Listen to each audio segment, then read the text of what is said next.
La vida siempre te va a exigir sacrificios.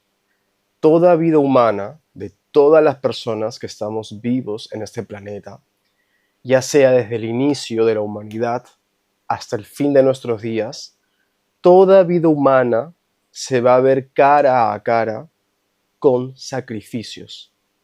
Sacrificios que vamos a tener que hacer por deber o porque no nos queda de otra, o sacrificios que vamos a hacer porque es lo que Dios manda, es lo que el sentido de nuestra vida o el sentido que le hemos dado a nuestra vida determina en ese momento.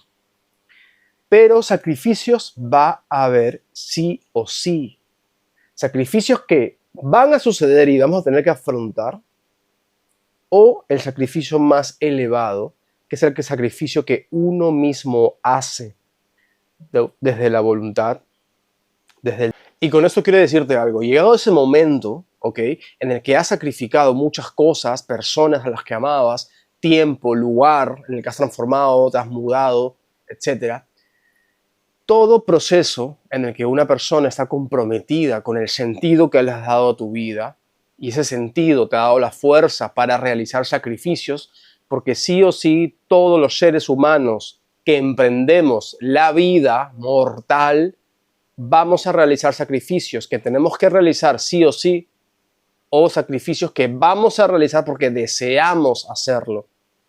Pero en este caso no importa. El punto es que caminando por el camino que tú te has trazado va a llegar el punto sí o sí en el que te vas a replantear todo, absolutamente, todo. Y te va a surgir el deseo de abandonar. Te va a llegar una necesidad de dejar atrás lo que dijiste que ibas a hacer y continuar. Entonces, este punto es clave y este punto justamente lo quiero alinear a lo que he aprendido estudiando los grandes santos de la humanidad y que me ha ayudado muchísimo a encontrar un sentido para que justamente llegue ese momento en el que uno desea abandonar y no abandonemos. Primero vamos a hablar del profeta Elías. El profeta Elías llegó a un punto en el que, habiendo retado a todos los profetas de Baal, del falso dios Baal, se vio amenazado por Jezabel. Y al verse amenazado por Jezabel, llegó a un punto en el que él mismo huyó al desierto. Huyó al desierto. Aún así, al huir, él volvió a sentir el llamado de Dios y volvió a reconectar con su propósito de vida. Tenemos el caso de Siddhartha Gautama. Él estaba bajo el árbol Vanya en su proceso de iluminación porque él había hecho una firme determinación aditana en el que él no se iba a poner de pie, a mover, hasta que encuentre la trascendencia del nirvana. Entonces, cuando él tuvo la tentación del demonio de Mara y todo ese proceso, llegó el punto en el que, habiendo accedido a la iluminación del nirvana, él había hecho un compromiso con compartir la enseñanza con toda la humanidad. Él, al despertar de la meditación y al reconocer que ya estaba en la iluminación, reconoció que iba a ser fatigoso, difícil, que se iba a tener que pelear con mucha gente que tenía muchísimas doctrinas, dogmas. Entonces él dudó y pensó en abandonar su propósito. Pero ahí también tuvo su encuentro con la divinidad dentro de él y reafirmó su compromiso, reconociendo que no todas las personas estaban en un punto muy alejado de la doctrina, sino había mucha gente que se estaba perdiendo la doctrina simplemente por seguir el dogma de la época, pero estaba predispuesta y abiertos a lo que Buda tenía para compartirles. Entonces volvió a su camino. Y por encima de todo voy a hablar de Jesús.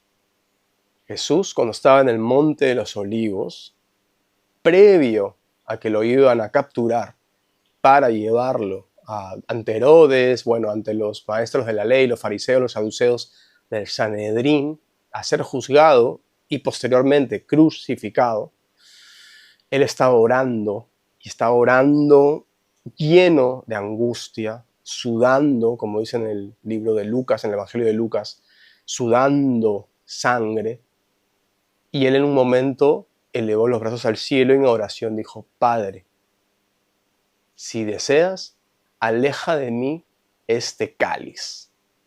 Es decir, no quiero vivir esto que tengo que vivir, que soy destinado a vivir, que es el sacrificio de mi propia vida por un propósito mayor, que es el Hijo del Hombre tiene que morir para que en 3 días resucitar y reconstituir el reino de Dios en la tierra. Pero en su oración también dijo: Padre, si tú deseas, aleja de mí este cáliz, pero que no se haga mi voluntad, sino la tuya. Entonces, llegado el momento, todo ser humano comprometido con el sentido que le da a su propia vida, y ese significado fuerte y potente, se va a enfrentar a un punto en el que va a desear abandonar. Y eso te va a separar de ser un crédulo que se une al bando de la cobardía, y te va a llevar al punto de reconocer que tienes verdadera fe. Fe cuando no sabes qué va a suceder. Fe cuando no tienes conciencia de si va a ir bien o si va a ir mal. Fe en ese momento de dudas. Pero te vas a anclar a tu fe. Y ese salto de fe va a ser la guía que vas a tener para seguir firme en tu camino.